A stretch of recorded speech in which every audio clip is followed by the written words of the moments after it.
Actually, there won't be anybody here tonight. So he getting one more case or something different. I'm just gonna make it. You never know, It's just, I got one kid in the month. We've done some stuff, but, you know, She's come back, she got something. they elected me to school. Captain America. The tennis is gonna be wrong. Big old. I had that. Who's the kid that I was in the audience. I mean, who could miss that show? I mean, I was at the door where we need to set up. It's that week. You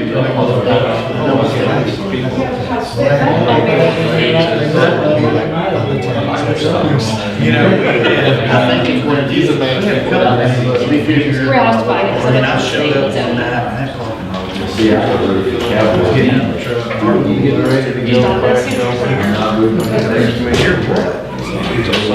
Well, I cheers with them on Saturday. Really? Not really.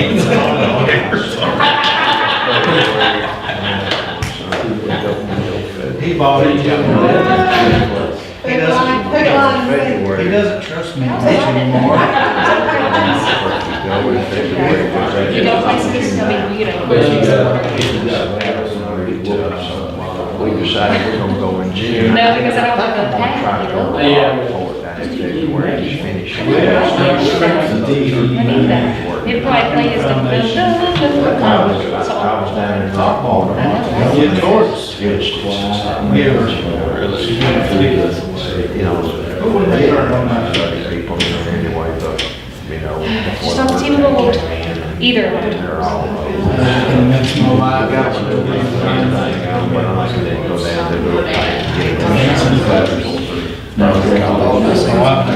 Yeah. I was having a plan. We got ourselves. Yeah, like those things anytime. We got it in this month. All about the job.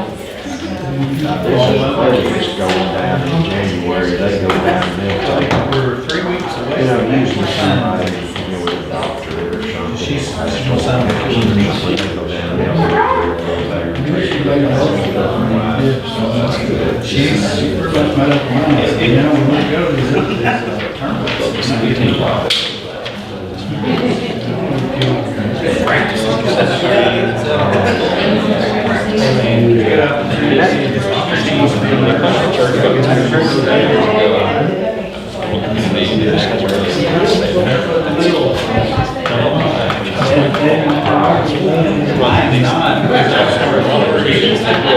BBS had done.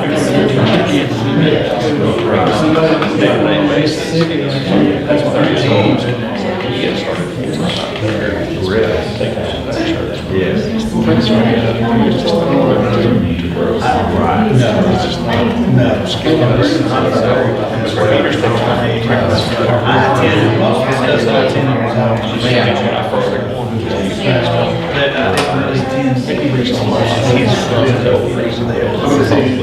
My age, he is taking off the main insurance. Pastor Peter works out of that church, and runs that church, and he's got all of some sermons. His son's in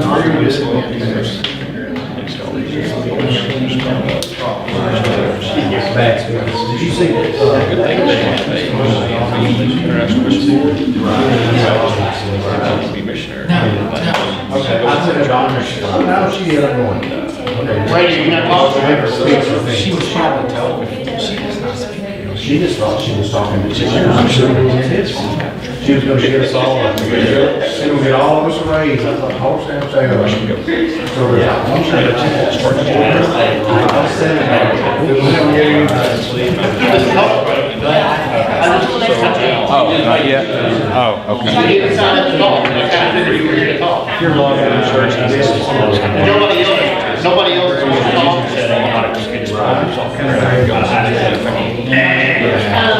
You gotta talk? Yeah, just kind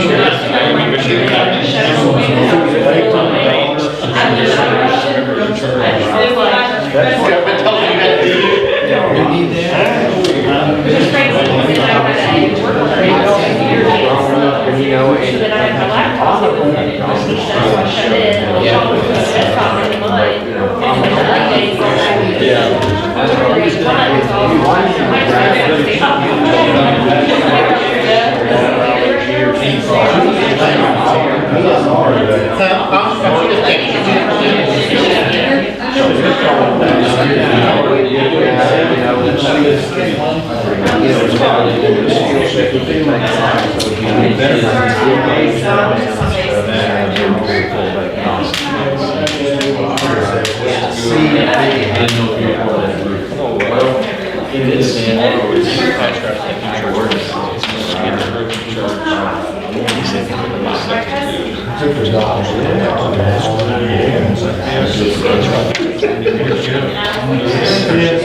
She already texted me, she's pulled in. She done. She knows. It was discussed.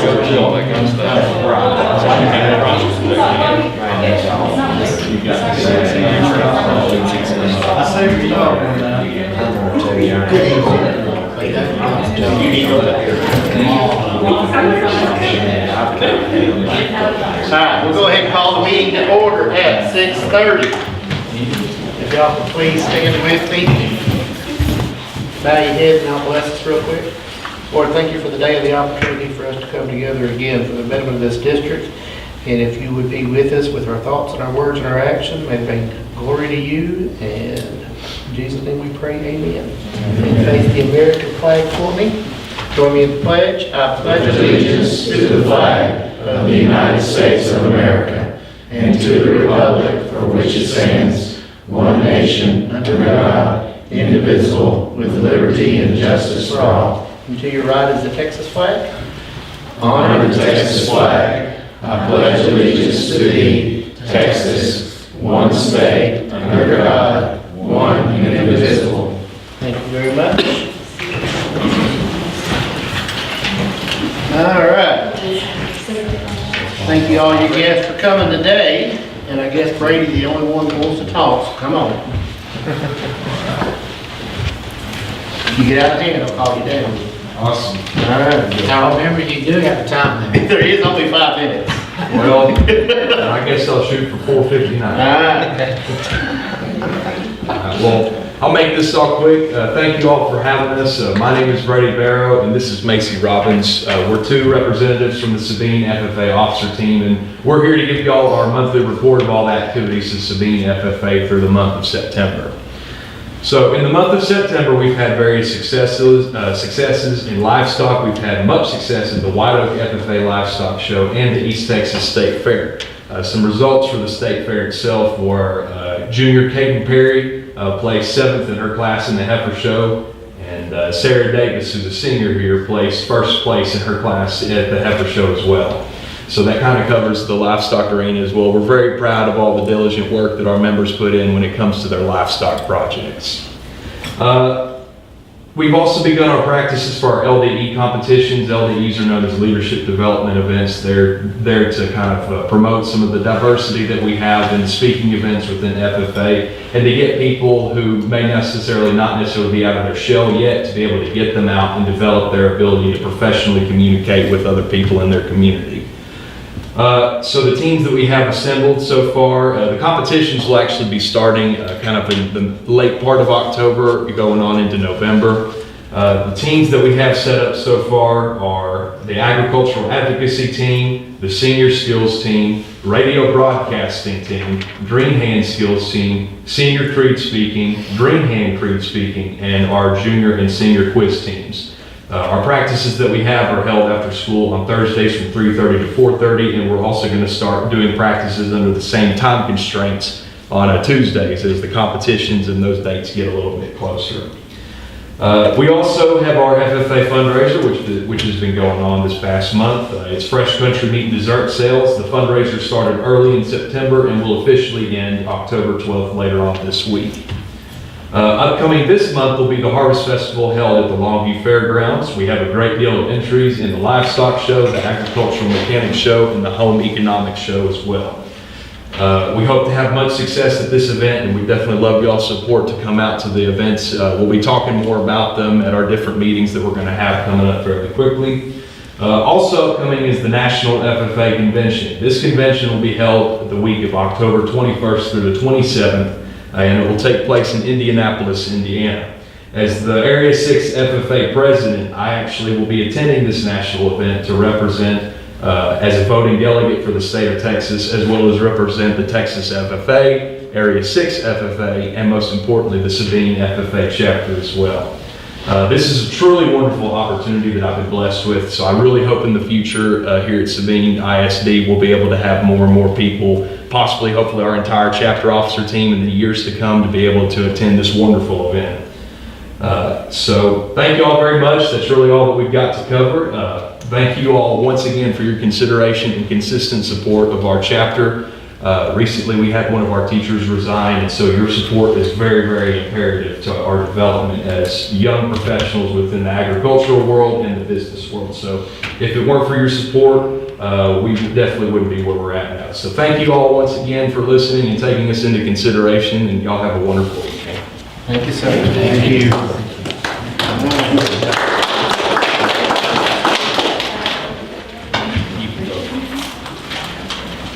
So we will move on to section 5, information items. You aren't sticking around for the party later? Unfortunately, we got some business to take care of. Thank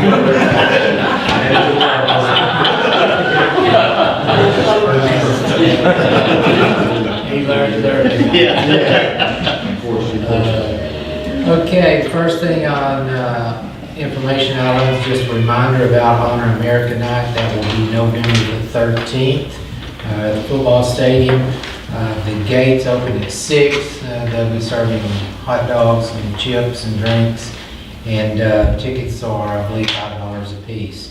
And the show will actually start at 7 p.m. Again, we'll have a large fireworks show, so it's always good. So be sure and put that on your calendar. Any questions, comments, anything about accounts payable we need to bring up now? Okay, on C, I just wanted to inform everyone our recent health inspection that we had through the food service department, and both kitchens received perfect scores again, and so congratulations to everyone involved. Y'all did a great job. Corey's here tonight, so Corey, we appreciate it. Your kitchen and Lisa's kitchen both got perfect scores, so thank you for all the work y'all do. And D, Tony, that's where. All right. So it is a tradition, even in her absence, we are going to recognize Patty Pickle for her 4 years of service with this plaque in appreciation to serving on the board for the last 4 years. She couldn't make it tonight, but we told her we were going to recognize her anyway, so. All right. Okay. E. Thank you. Okay, and E is a reminder about the Rocking the Foundation event that we will be taking place this Saturday, October 13th. It will be from 7 to 11. Gates open at 6. There will be lots of fun, food, live music, live auction. So be sure and try to make it and bring your money with you. Bring the checkbook. All the money goes into the classroom, so it's a really nice event. If you did not go last year, be sure to put that on the calendar to be there this year. It's really good. Anything else? Principals, y'all have anything y'all want to cover? I mean, Of course, the Harvest Moon Carnival's coming up. Yeah, well, it is. You know. Because Halloween is coming in. Yes. What's the date of that? The 27th, I believe, Saturday, the 27th. Okay. That's a 27th, yes. Very Do I need to get frack lights? Yes, I'm still getting hungry. They still call me every year.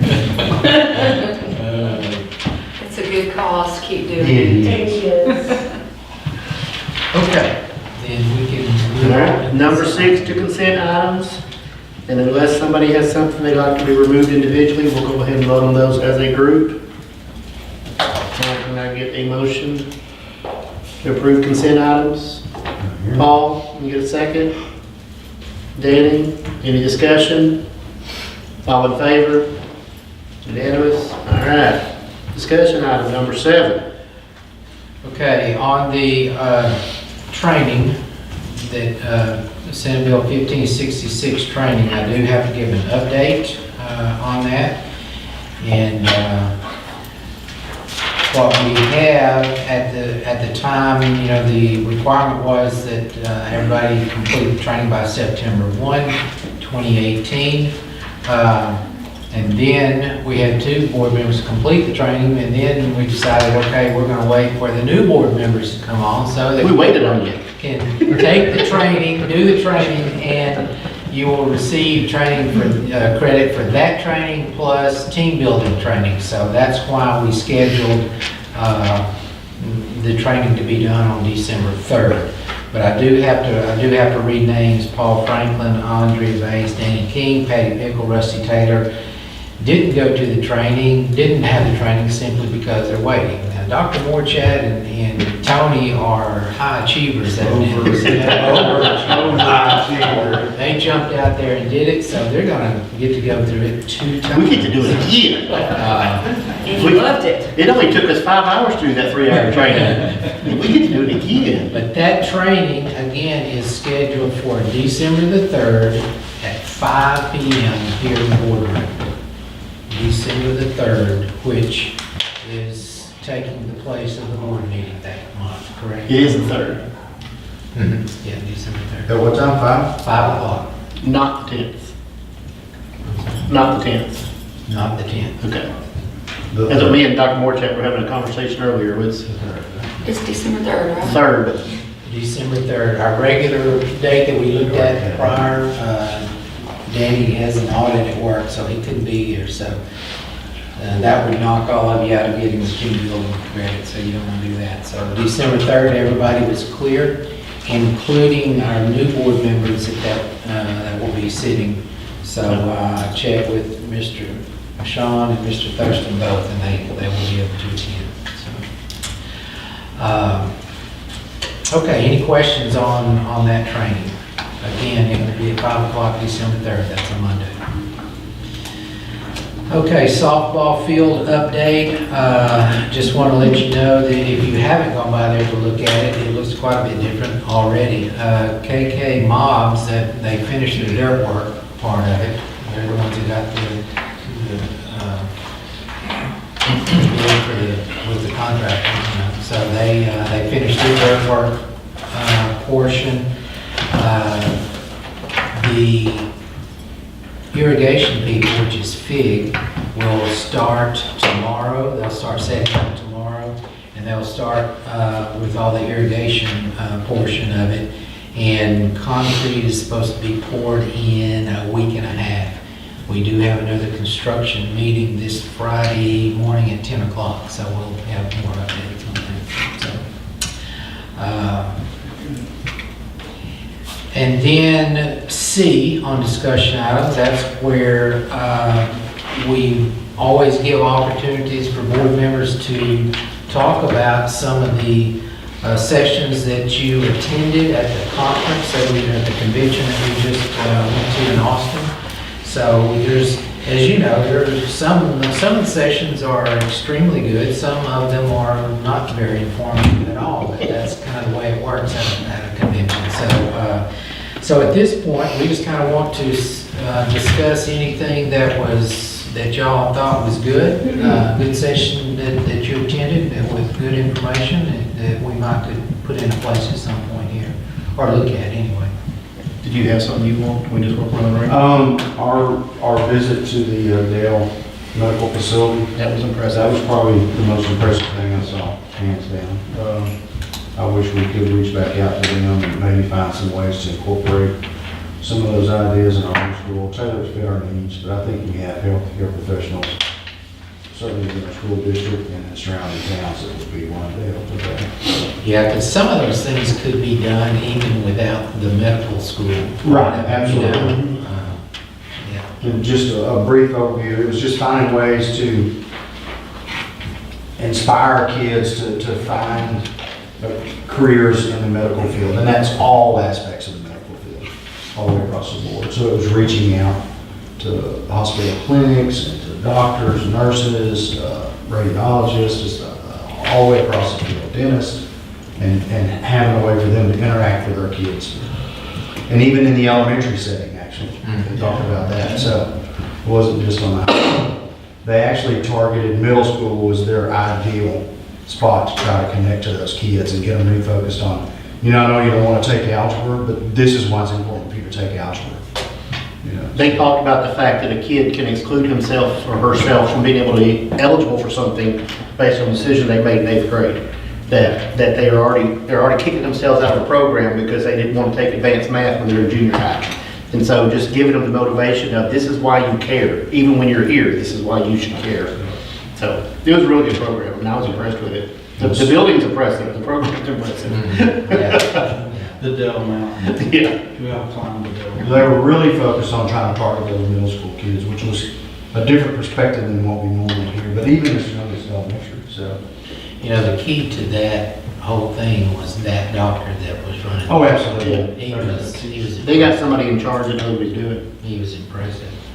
And then holding the summer camps. Right. That was a big And thing. we actually have a doctor that's here that's not doing anything except working in his yard and worried about trees. And he could refocus those efforts. We're on so many vacations. Yeah. We're not gonna name names, but they could probably hit that up. He's close around here. And we could either go get him or he can walk over here, whatever he wants to do. He's ignoring you.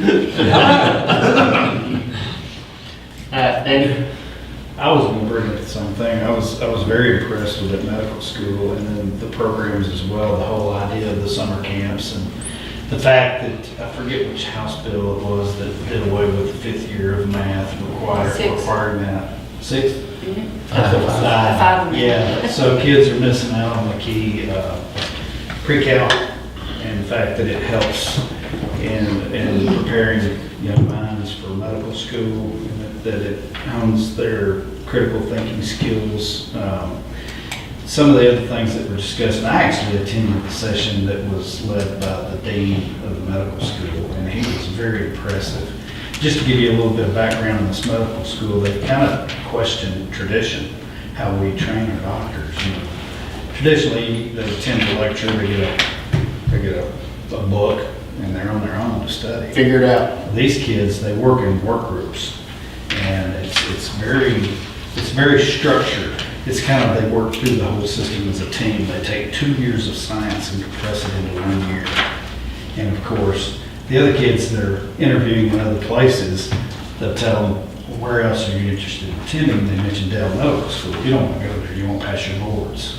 Well, something that was not shared in our session, on average, last year, the average score was 3rd highest in the nation.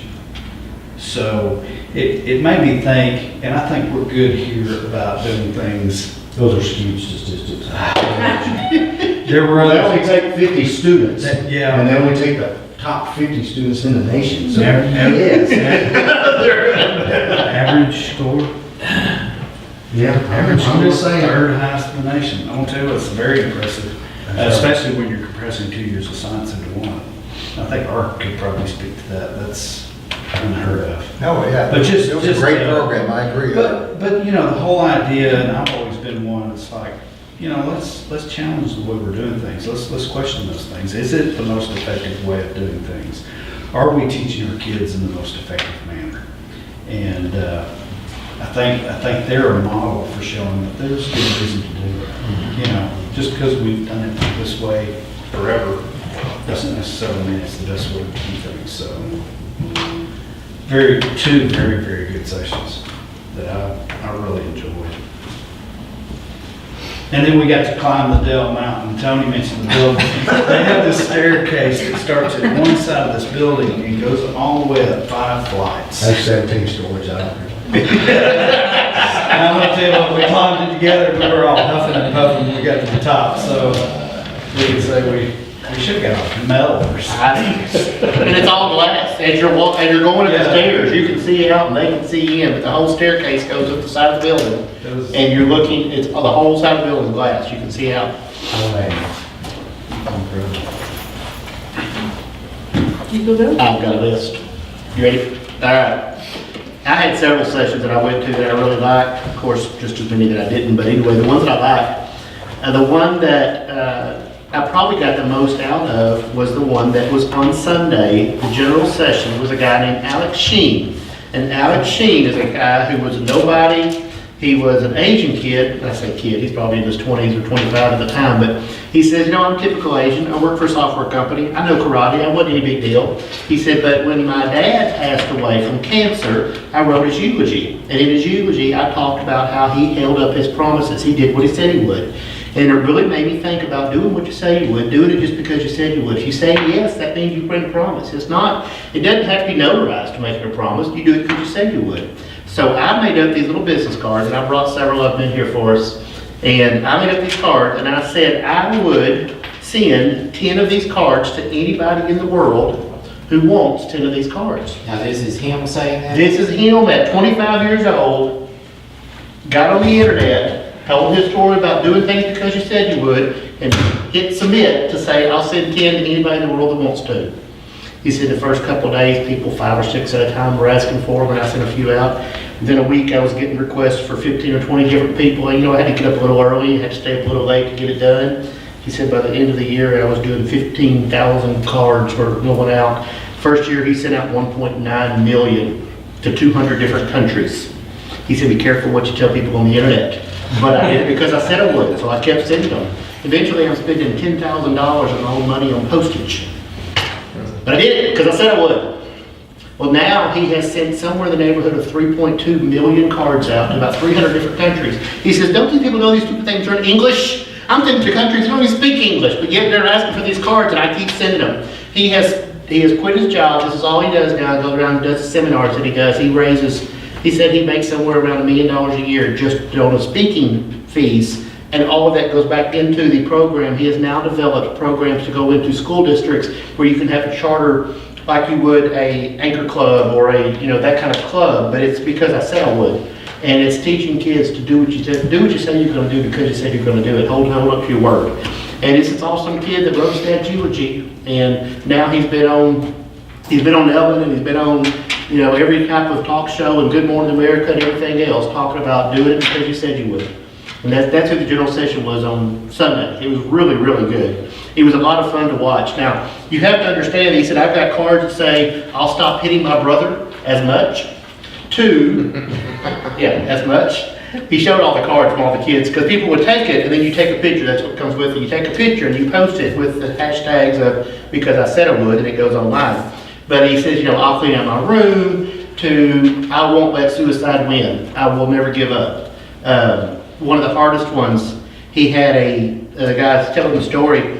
There was a he was a colonel in the military stationed over in Afghanistan. In the middle of the night, just 10:30 at night, he sat at his desk and he sees 2 guys coming down the hall. And he looks down, no big deal, and he looks up again. It's a colonel and it's a chaplain. Well, he knows if a colonel's coming to talk to him with a chaplain, something's happened. But he's got in his mind, Mom's 75 years old, she's lived a good life, he's prepped himself, okay, Mom's probably passed away, he's coming to tell me. They get there, and there's news, he shows a YouTube video. His wife had gone crazy and killed their 2 kids. That's what he was coming to tell, is that his wife had shot his son and his daughter, and that he needed to go home. And so that's what the chaplain was coming to tell him. So he dealt with all of that, and he put one of these cards, I will remember my kids as they lived. And then he started a nonprofit that goes around, because the daughter was involved in a lot of art stuff and really liked art and music, so he has some things that he's doing for kids for art and music. And his son was real big into soccer, I think it was, and he's doing a big thing to help kids promote soccer and stuff. But that's because that card of I'll remember my kids how they lived. So anyway, so everything from I'll clean up my room to that. But 3 million cards are going out. So that was impressive. The other one that I did that I really liked was one that talked about Lone Star governance. And I'll distribute these for you. You will. Do you have one already? I didn't believe in you.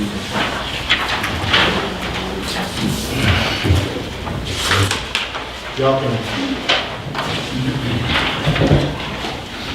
You're gonna have to see this too, so I'm bringing you one. Here, you'll show that and I'll show it then. Lone Star Governance is a program that was started last year, the best I can tell, but it was the new House Bill or the Senate Bill 1566. In all the years prior to being on the board, you had a couple of jobs. Your job was to hire the superintendent, evaluate the superintendent, set the tax rate. And you were pretty much, that was your job. With Senate Bill 1566, we now have a whole new list of rules and things that we're supposed to be able to do as a board member that expands our role. This class, from what I understand, helps you understand what your roles now are to help kids have success in the schools. Now, the class that I went to was called The Impact of Intentional Leadership. Some of the things I got out of that: student outcomes don't change until adult behaviors change. You focus on student outcomes rather than on inputs. There's various activities that you can take advantage of that they will teach you how to do. There's trackers, there's quarterly trackers that you can do that all comes out of this. Now, they're not coming to Region 70 anytime soon, but I really want to investigate us attending this as a group and see if it can help us. We're going to do some investigation up front of who have gone and what they got out of it and see if it's valuable to the ones that have done it. But if it's as valuable as what it seems to be from the school district that did the presentation, then I'd like for us to participate in this and just see what we can get out of it. The other class I went to that was really good was the 2018 Honor Board. It's No I in Team. They talked about how they became the Honor Board. The Honor Board is every year a certain school board is selected as the best board in the state. Then they do a presentation of what makes them, what they did, they feel like helped them become the best board in the state. I got to listen to them and I got notes on what they talked about. And then one that was really, really good that I probably enjoyed as much as any of them was how a small school, the speech and debate program, can be helped with college readiness. This is a little 3A school. They only have 240 kids in the high school, so they're a little bit smaller than we are. But they have kids competing in national debate and speech and public speaking. Were you in that one? Okay. And so the superintendent would get up and introduce the next 16-year-old kid, and the 16-year-old kid would get up and talk to a room of 50 board members and superintendents, just as if they own the room. So it was thoroughly impressive to have these little kids. 16-year-old kid, I mean, it's like what Brady does, but get up in front of a room of superintendents and principals and board members and just own the room. Yeah. So that was real good. But I sent Keisha all the notes. They had a packet that came with that, and I emailed it to Keisha. Just thought you'd want to see this. So, but it was really good. Just the kids being able to carry on the speaking like they did. But these kids from Little Bitty High School are going to compete in nationals every year. They've got banners, 2015, 2016, 2017, and all the kids' names that we competed at nationals. So anyway, that's what I got out of my TASB experience. Well, one of the classes I went to was looking ahead for our next legislative session, and it seems to me like there will be some more cuts Yeah, of course. in funding. So The only reason they and that was such a joy. Walked out of that going, I need something else to perk me up now. The next class I went to was, it was about technology in smaller schools with not as big a budgets. And they really had some great ideas, and I know they talked about some free sites that teachers can use. We use several of them, like Kahoot, and there's Podagon, which I think is a podcast or something.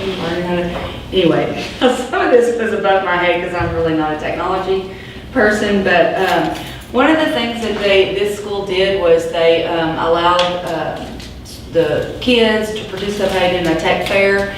And they invited the community to come in and also all the school people to come and let the kids do different kind of tech projects, whatever they chose to do.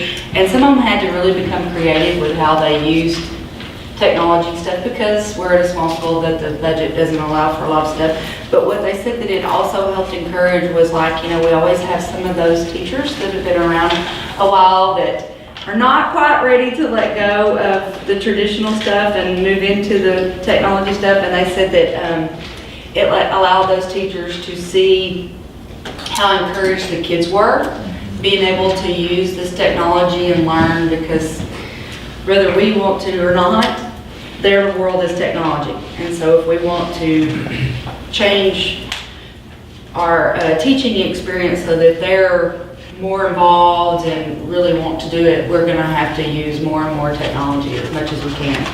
But there was also Ditch That Textbook. These were websites. Ditch That Textbook, I Learned Technology. There was a whole list of them. DonorsChoose.org, Project Lead the Way training, as they said, was good for teachers that need a little more help. Plus, we have now our tech position that's really probably helping a lot in our classrooms. So anyway, that was pretty interesting. I really liked the little fair or whatever you want to call it that they did, expo. Then the next day I went to, of course we all listened to the football player.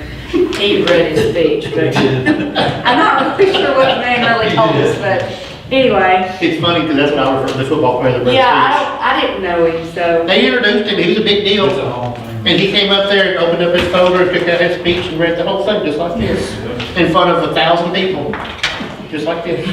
Another class I went to was, of course, you know, our big deal right now is this accountability rating stuff. And so it was about taking a selfie of your school.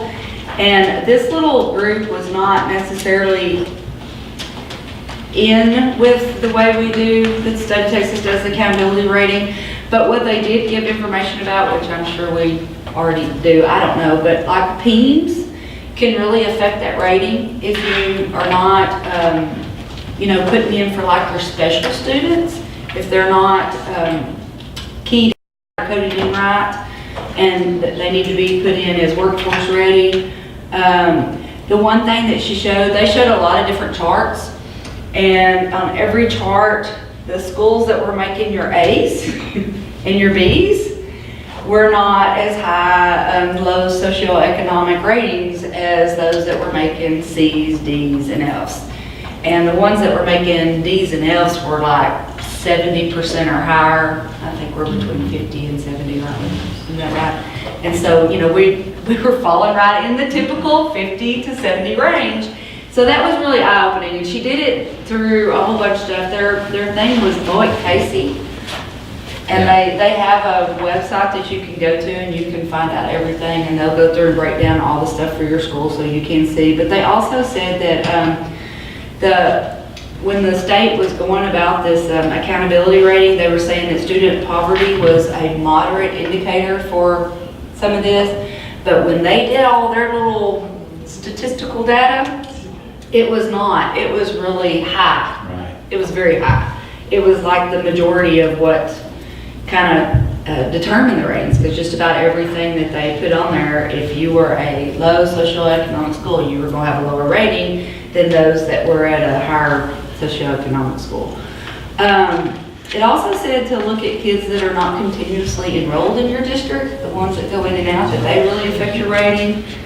And also that your economically disadvantaged kids are turning in their forms correctly. And I assume those are those forms that talk about migrant workers and Well, they had free and reduced lunch. free and reduced lunch and And stuff like that. now it's a little different this year because, you know, Kevin and I were talking about that earlier. But, yeah, it's always a challenge to get some of the kids to turn those in, especially when they get middle school age. You know, when they're high school age, they just don't want to turn it in. Right. Because of the Right. stigma. Yeah. and- Yes, and that was one of the things she said, and she said that you should really probably try to go around where the kids don't really have to, even if you contact parents or, you know. Don't give me opt-out. Yes, because we really need that information because it will help with our rating It system. does. In fact, ours went up to what were we looking at, Kevin? It went up, increased So to. the number of the 6 highest months average of free and reduced kids going from October of 17 to September of 18. Went from 727 the year before to 753, I think. Out of 1,400. So we're right at 50%. Yeah. So anyway, that was really kind of, I mean, I've always thought that probably areas were, and I don't understand why that is, except for the fact that, you know, parents sometimes don't have a good opinion about schools because maybe they had a bad experience, maybe they're not quite as educated. I don't know what it is. There's so many factors that go into it. And we do focus a lot on those schools, on those students. And I feel like we try, but you know, you can't take away what's going on at home. I mean, you can't, as much as we want to try to. We can't really raise the kids. We try, but we can't. Let's see. The one that was really kind of crazy and funny was the acceptable use of social media. And there was a lady in there that lost her job because in the summertime, she took a nice little photo for her husband and sent it to her husband, but for whatever reason, it got out to all of her students and parents, and she ended up losing her job. So they were just saying that, you know, even when you're just doing something personally, that you really need to be careful of stuff like that. And it also talked a lot about, which we talked about in here, when we do have, when you are, because I mean, we do, I mean, my son and daughter both, I mean, they get texts from, I really like to remind because then it's a group thing and you don't have to worry about the, One. yeah. But it does say, you know, and I think we changed our policy for some of that, I believe, where you have to include the parent or at least your supervisor or another school employee. And I do think that she highly recommended it. There was a lawyer from, I believe TEA that did the, anyway, she was really, really good. But she showed us all different kinds of things. She also showed us things like using which, you know, all of us have school email, but using your school email to send funny email type things. You need to pay attention to what they're saying and what audiences would really, what they suggest to certain audiences, and you can lose your job for that, even if you are just thinking something's kind of funny, or maybe you didn't even interpret it the way. But you have to be careful with that. There was just, I mean, it was to the point, she said that she practices not having social media with anybody other than close friends, like not parents and stuff like that. She said, if I am gonna do one, then I'm gonna allow parents, it's just gonna be a professional one, and that my other one will be private. And she said that you have to really learn how to use those private settings, or otherwise you can get in trouble. It's almost to a point that I'm like, just stay away from social media. But, then of course I went through the, oh no, I didn't end up doing that one, never mind. I decided not to go to that accountability thing with the commissioner because I was done with accountability at that point. And all the accountability you wanted at that point. I did. And that's really my ones that I got something out of. What did your weekend include? Yeah, well, of course, a lot of what you guys have already said. And by the way, Mr. Thurston, in just a few more minutes, I think this will qualify for 1 hour of continuing education. Or at least 30 minutes. Just wanted to touch on that. Dell Medical School was probably the highlight of the convention. And to just expand a little bit on what the other board members have said, it was a summer school program. So they were inviting middle school kids to come for a week during the summer, and they weren't just picking like the smart kids who you would think. They were actually targeting low-income students to try to motivate them, like Tony said, to, ooh, this is important, you know, I need that math course, or yeah, I think I might want to be a doctor. So it was quite encouraging to see the success of that program. Went to a luncheon with Tony, kind of got a legislative update from a former Texas senator or a rep. I'm not sure. He was a rep. And as Andrea said, you know, the legislature is about to meet, so keep your hands on your wallets, because they're going to cut funding, and if not, even if they promise to expand funding, they're probably going to expand it towards charter schools instead of public education. And the one thing at several sessions, including the TASB Delegate Assembly, is educators, parents, of public education students need to get mad, and you need to vote, and you need to see what these people's record is with public education. And there shouldn't be just one issue when you vote for someone, but it's a big one. It's a big one, and it's not always a Republican-Democrat thing. You know, I traditionally vote Republican, but there's a couple Republicans that are big-time charter school supporters, and I don't like that. I care. They have little buttons. I care. I vote. And a lot of people were walking around the convention with it. Another course I went to was on dual credit. That's another issue that I feel deeply about, to allow our kids who want to pursue college-level courses in high school still. We do a great job already partnering with Kilgore College, but you can partner with more than one school, which I wasn't aware of. I met with someone from the University of Texas in Austin, and they could offer programs where, you know, they'd send someone down here to train the teacher, and then of course it's online mostly. But opportunities that maybe Kilgore College doesn't have, you know, that a student wants, well, we can get it to them. Let's find a way to give kids an opportunity to excel.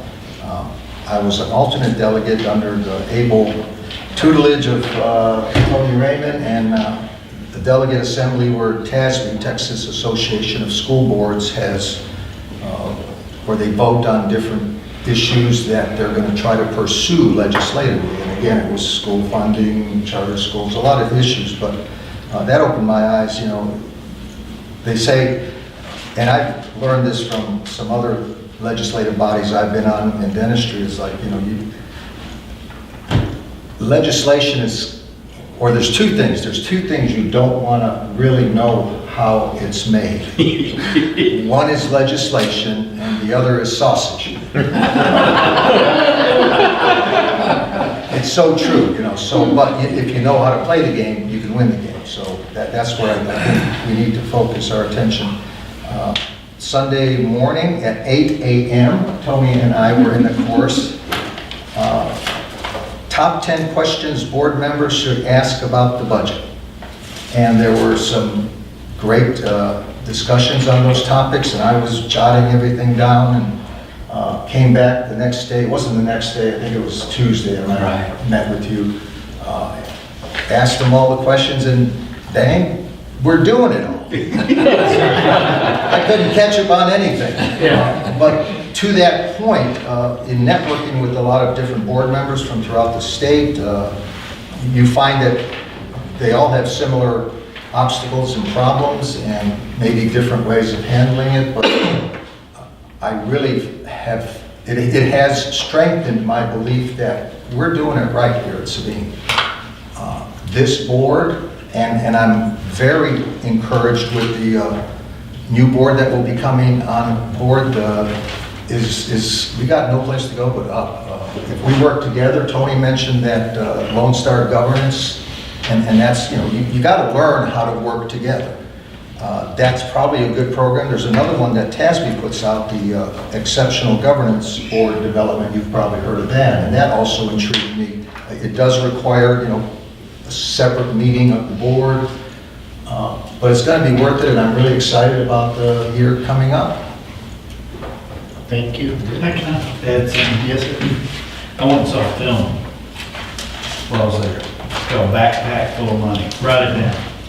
If you've never seen this, it's a documentary, and it's narrated by Matt Damon, but it is talking about how these kids are leaving public schools, going to these charter schools, and it also takes it a step further and talks about the kids who are involved in the school voucher programs in other states. And we have charter schools here in the state of Texas, but it goes through the process, and it shows who's suffering as a result of these taking place. They covered South Philly High, which is the largest public school in Philadelphia, primarily black.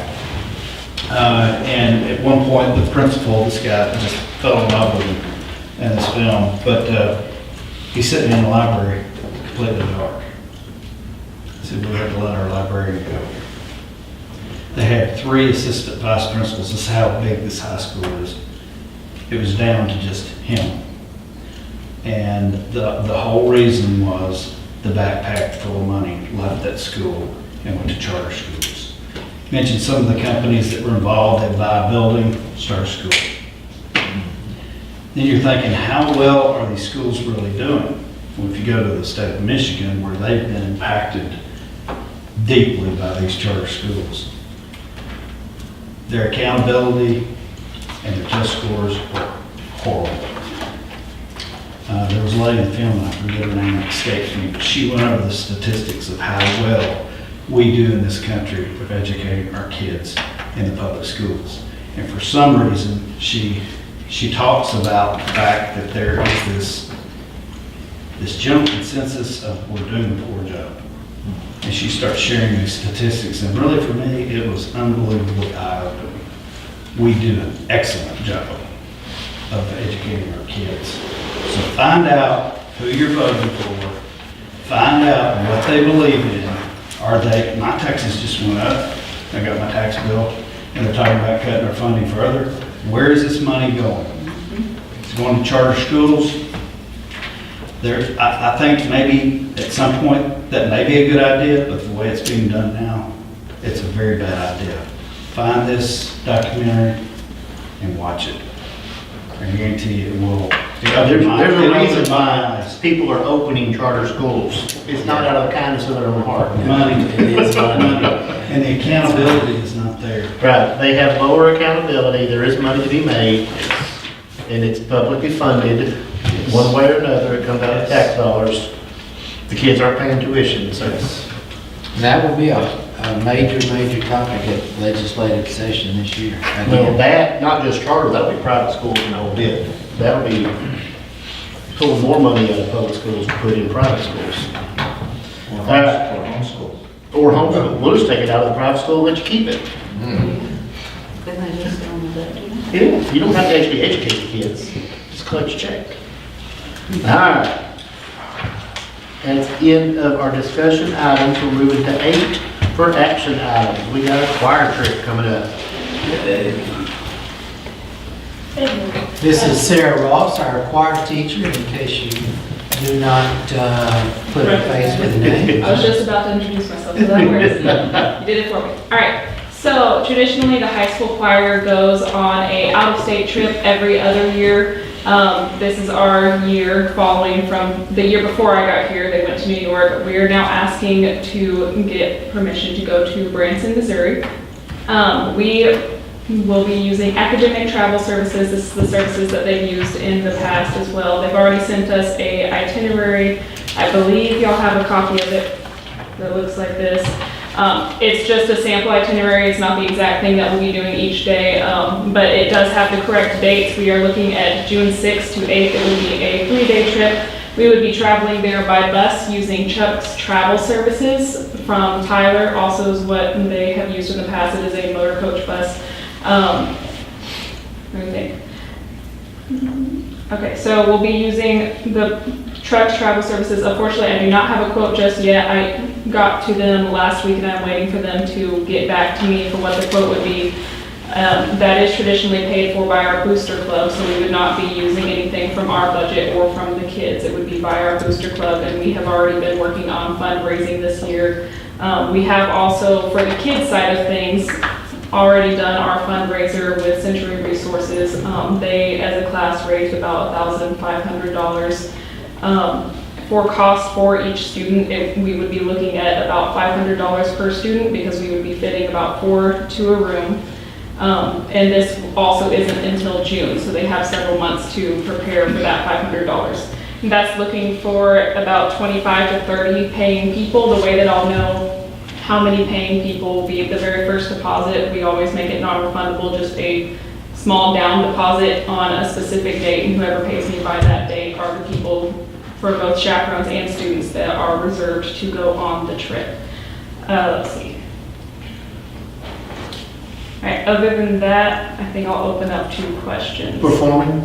Performing, yes. We're looking on the very first day. If you look on the agenda, whenever we get there, we'll have dinner, then we'll go to a dress rehearsal at a theater where we do a little show for them and then they do a show for us. How many students do you think you'll get to take? We're leaning around from the beginning of the year, at least whenever they first expressed interest, a good majority of them. So with just students, probably in the 20s, with parents additional, because I also sent out a survey at the beginning of the year asking about which parents would want to volunteer for which events, and almost every parent responded with wanting to go to the trip as long as their child is also going. So I'm expecting around 30s for both children and parents combined. That's good.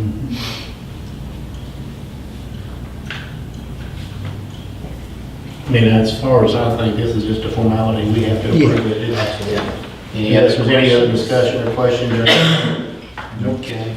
your recommendation? Make a recommendation to approve the Sabine High School choir trip. Give a motion. Paul, second. Andrea, any discussion? All in favor? Okay, thank you. Thank you very much. Okay, the next thing is goals, superintendent/district goals that we discussed last week. Put them in a little different format from the notes that we took the other day. You have one? Yes, I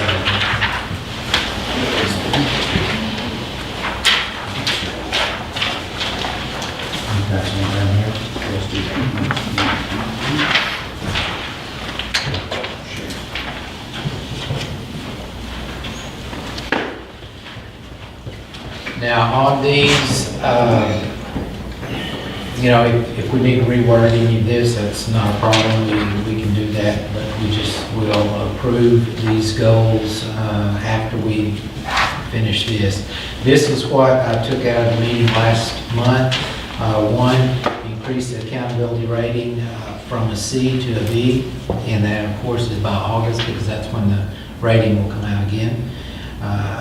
Two is increase the percentages of students that achieve the mastery level on the state accountability test, again by August. And I listed there the categories, which would be ELA, reading, math, writing, science, social studies, and then all subjects also. You know, remember those percentages, they may look low, but you know, you're talking about, that's kind of like saying all of your kids are going to make all A honor roll all year long. And that's not going to happen. But anyway, that's, we wanted to put those percentages in there to have the written goals down there. And again, the date to check this will be August 2019. And that'll roll down to the principals, each one of them have their written goals. Well, it's just like every campus has their goal, you know, and the principals work with that, and every teacher also has their goal and what they're trying to reach in that classroom, the same thing. So it goes from the classroom to campus, you know, to district. So also, we had talked about implementing activities throughout the school year that promote school, community, local businesses working together to accomplish goals. 4, establish methods to increase positive media coverage for our school district throughout the school year. So that's the timeline, and that was throughout the school year. And then continue to increase number of innovative course offerings by spring 2019 to equip students with a variety of skills and knowledge, which I think the term well-rounded students was used the other day, last month. And then establish monthly facilities maintenance plan to ensure that our buildings and grounds are maintained properly. And just so you'll know, that includes our old elementary school, the portion that's left, because we're going to have to utilize that at some point. We're going to have to look at utilizing that with kids at some point probably. So we'll do kind of like we did last year on reporting on the progress of these goals. I went ahead and put the months that will be on the agenda, and we'll look at that in November, January, March, and June for reporting. I'll report on the progress of those goals. So Any questions, anything else that y'all need to look at, add? I think on number 3, we probably as a board need to, and I know it's a little early for us to make that commitment, we got a couple of them missing. They're telling them to make a commitment to have 100% board participation in number 3. That would be good. That would be good, yeah. If we're gonna ask them to engage the community, we're as big a part of that as they are. That's actually our job, so. Yeah, that would be good. Okay. Okay. And we can start that this Saturday, actually. Good segue. Good point. I snuck that on. Uh-huh. Oh, there's a fall festival coming up, that booze people work too. I'm bringing Franklin. I'm gonna get him.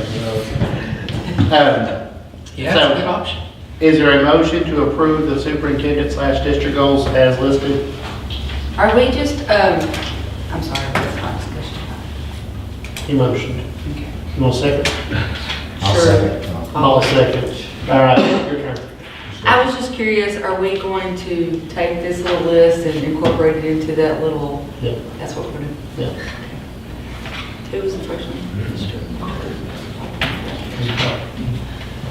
Yeah, what she's asking is the template, what's it called? Evaluation. Instrument, the instrument, that's the term. It's an instrument. But to apply this to the instrument so that when we do our quarterly reviews and our annual evaluation, that it all fits.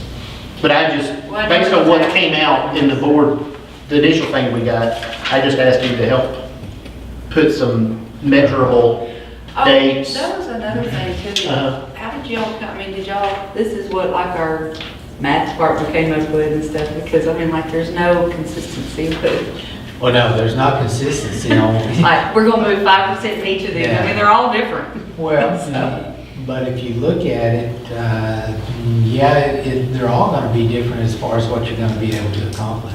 Okay. You know, The reason she's asking is, one of these is a 7% increase, the other one's a 5% increase, one of them's an 8% increase. So it's not an absolute 5% across the board. right. Is It it, is- is it from where we are currently? Correct. The low number is the number of Where we students are. that have achieved mastery this year. Yeah. Let's raise it. Right. But it's not just raising everything by 5%. Right. There is No, a that's what I difference. was looking, I'm like, Yeah. well, these are all Well, that's a different, little so generic, it's like I mean, a team thing that came up with it. They're obtainable goals, how's that? That the team I assume is that- in agreement with. I assume they looked at it and these are obtainable goals. Well, it's more attainable than if you did, but 50% across the board. You don't do well, you're not gonna hit 50% with all your, But to go through each campus, to go through each, and say, okay, we really think we can hit 28% on this one. It kind of begs the question, so those that had the higher increases, those the areas of need were the lowest or lacking? Science is always the lowest, always has been the lowest. Yeah, of course, what you, It's a given. and what you need to look at is the difficulty level of these tests. And when you look at state averages and that kind of thing, you look at the mastery and that all comes in. They thought about it. It's our mismatch and makes it look so good. All right, we got a motion and a second. Any more discussion? All in favor? All right. And the last thing we need to do is approve this Yes. interlocal agreement. It's an interlocal agreement with the city of Kilgore, and they've had this with Kilgore ISD, Kilgore College, and things like that, because their city limits reached into those areas. And when they first did that agreement, their city limits did not reach into Sabine ISD School District. And of course it does now, many years later. So what this is, it's basically an attempt to take the property that has been delinquent on taxes and doesn't sell at the courthouse. Basically, they will help go in and try to get this back on the tax roll, which will help them, would help Sabine ISD, so we can start collecting our money. But they will go in, they can go in and do upgrades to some of those properties that we can't do, of course. There's maintenance department from the city would do that. That's it, all including knocking down a building if necessary. Correct. Yeah. And so it is a good, it's a good situation with us working together with the city of Board to try to get those properties back on the tax roll. The only, in this contract, the only thing that I would like to add on there is on page 4, number 8, letter F, it says indemnify and hold harmless any third party who accepts and acts under this power of attorney. Or basically, school district is not, does not fall under that. Because of Constitution, basically. So I would like to add indemnify and hold harmless to the extent allowed by the Texas Constitution, any third party who accepts and acts. So that language needs to be added in there when we, as we approve it. So, recommendation? Recommendation is to approve the interlocal agreement with the city of Kilgore with changes. With amendment or edit? So I get a motion to approve with edit. Danny, get a second? I'll second, I never second. Any discussion? Yes, sir. I read this contract, and at first these interlocal agreements are drawn up by attorneys, and so got that right. Legal mumbo jumbo stuff. And for the most part, it probably is okay, but there were a couple of phrases in here that just really got the hairs on the back of my neck up. Well, And I have some questions about those. Okay, well, that's, no, I know what you mean. I did send it to our attorney too. Okay, well, that was one of the first Yeah. questions. So our attorney says this is okay for Sabine ISD to get into. Because just, again, and I'll just throw out some of the thoughts, and I hope it doesn't happen, but, this is giving the city of Kilgore a lot of power. They can contract to sell the property for any price on any terms. With the goal, and it's stated, to, Get it back on the if roll. possible, well, but also to meet their city planning goals of low-income housing.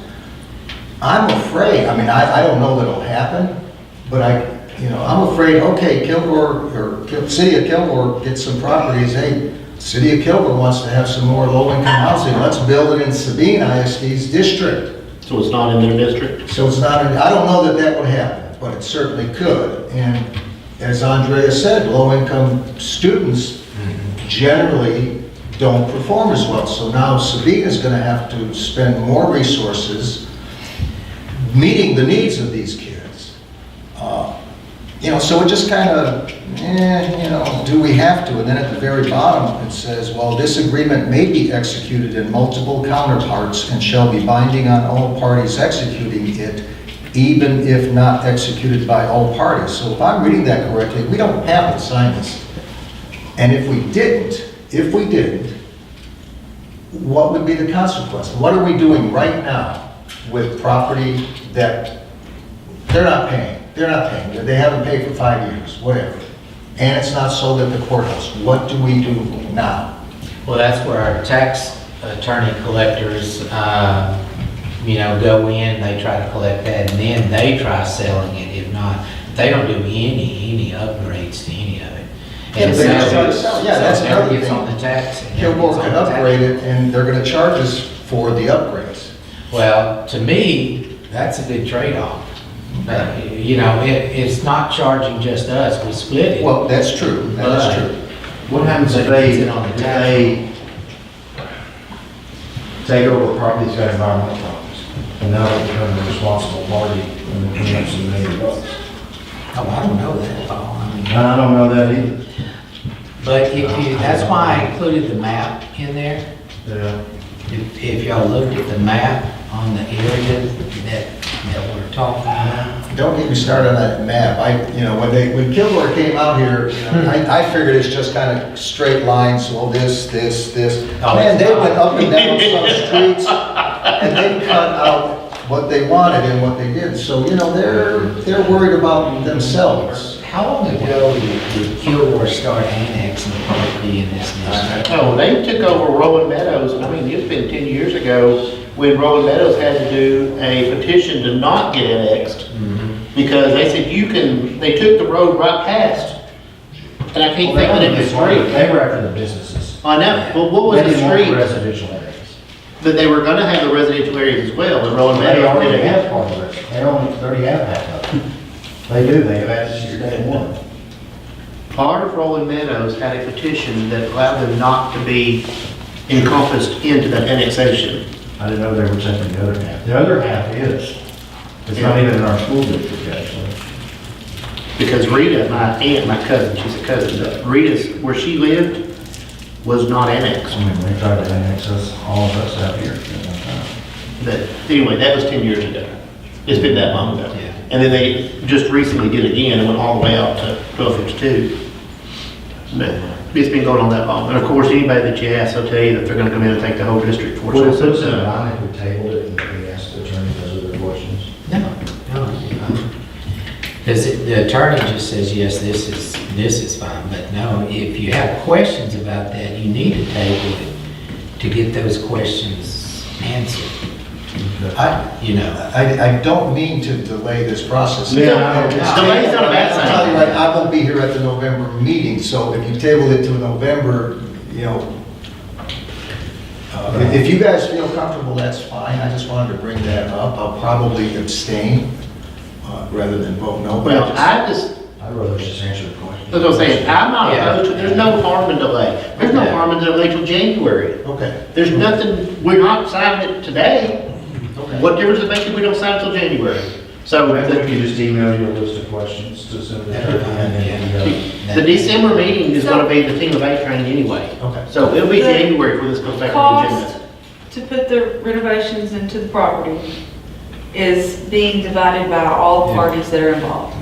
So we wouldn't be, the cost of the house was $25,000. Well, they take it it'd be out, divided. of whatever, it's not like you pay them. How do they portion those? Yeah, that's what I want to know is, where's our funding coming from? for this? Well, I believe it's. Does it say anything? The ratio of who's. Yeah, it's the Where ratio. does our funding come from? I mean, they fix it up, they sell it, but they're saying, and then they pay themselves, so there's probably no profit to anyone. And taxes. It just gets sold. So they would just take the money out of when we get the taxes for the house. So it's not like we'll be coming out of one of our little budgets or. We're not gonna get as much as we should have otherwise to fund whatever improvements that we've Okay, done. so it would just come from Well- whatever taxes that it pays. And I don't even know how much they've done any of this. I mean, they've had this. Been around for years. We just haven't been part of it. We haven't been part of it. Just to clarify, if I understood your question, any back taxes that are owed to Sabine, in this, we are discharging and extinguishing all liens by the tax judgment, except for the current year. So if they owe us 5 years of taxes, We're out there. you're Oh, out because 5 that years. person doesn't actually own the property Right. anymore. But we never get that. All right, so we're gonna table this probably till January because we won't have a December meeting and the November meeting, he won't be here. He won't stay on answers. If I can, because you were going to make a change anyway, Mr. Rice, on page 3, item number 6, I don't know why, but when I read these kind of documents, my eyes catch spelling errors. And this is a legal document, so spell government right. I agree with you. All right, so, I forget who their attorney was. Schuler. so we have a motion and we have a second, Mr. Parliamentarian. So we're gonna, Dr. Morchat. Motion I will make the motion to table this until January meeting. And that's like a secondary motion that takes precedence. over Yeah, this. yes. Right. So we have a motion to table, a second to table. Any other discussion? All in favor, table. All right, so table. be sure and email me any questions.